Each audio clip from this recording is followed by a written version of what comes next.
Elon, famously with the Model 3, you wanted to create this alien dreadnought, highly automated factory. And just curious how your thoughts on automation have kind of evolved now with more experience, and maybe also Sandy's thoughts, being in the auto industry for a long time. For people that have never seen the full production process of a car, these things like they don't understand like it's not like everything's manual or everything's automated. There's like a whole lot of robots and a lot of people, and depending upon what portion of the production process you're looking at, it's either going to lend itself to a lot of automation or lend itself to a lot of manual work.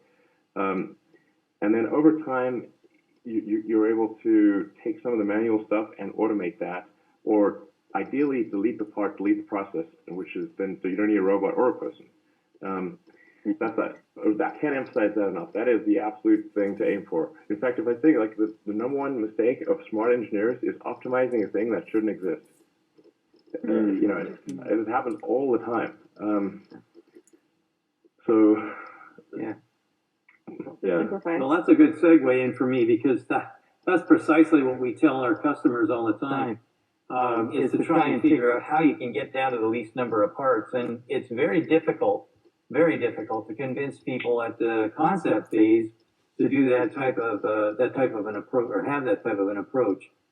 And actually, maybe later on I can show you an example where we actually talked the company into going from one. I'll do it right now. So this right here, that's a battery tray for an ICE vehicle. It has a whole bunch of parts, and we talked them into, or actually we talked the big boss into going to this. This is a stereolithography mold. It does everything that that big ass piece of steel and aluminum does. Aluminum, steel, and plastic, but it's all in one piece. So they said it wouldn't work. This is the new corporate standard. So all one piece, crashes beautifully, costs a lot less, actually. I'll give you the exact numbers. So we went to right first time, it went from basically 9.8% to 99.96%. The investment cost went from $476,000 down to $85,000. The weight got basically cut in half, and the total cost went from $14.03 to $4.62. If you can get in at the design phase, you can make a tremendous difference in how much money you're going to invest, and actually how much flexibility you're going to have in the outcome. But the thing that's even more exciting is when you reduce the cost, when you reduce the number of parts, all of a sudden this now becomes automatable.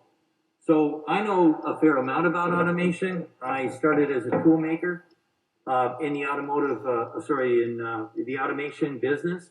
I worked with the very first Unimates, and I had suspicions about robots when I was 16 as a tool maker or as an apprentice, and it went all the way up to today. So we design factories and whatnot, but I look at to getting robots. The best thing for me is the three Ds: dirty, dangerous, and drudgery.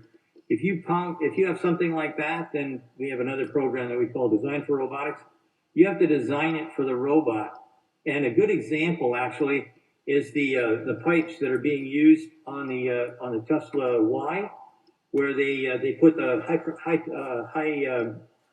high voltage wires inside those pipes. Now a robot can do the job. So you've got a situation, but the thing is, sometimes when you do that, it's not cost effective. It's cheaper. There's no ROI. It's cheaper for a man to do the job. So I don't know how that worked out at the Model Y assembly line, but that's kind of like what for me. Robots are pretty bad at wiring. We've not been successful thus far in automating a lot of the wiring.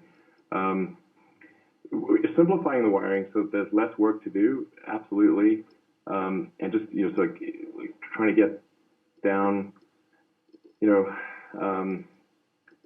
how many kilometers of wiring do you have in the car? Like it's like shocking. Cars can have like 2 or 3 kilometers of wiring.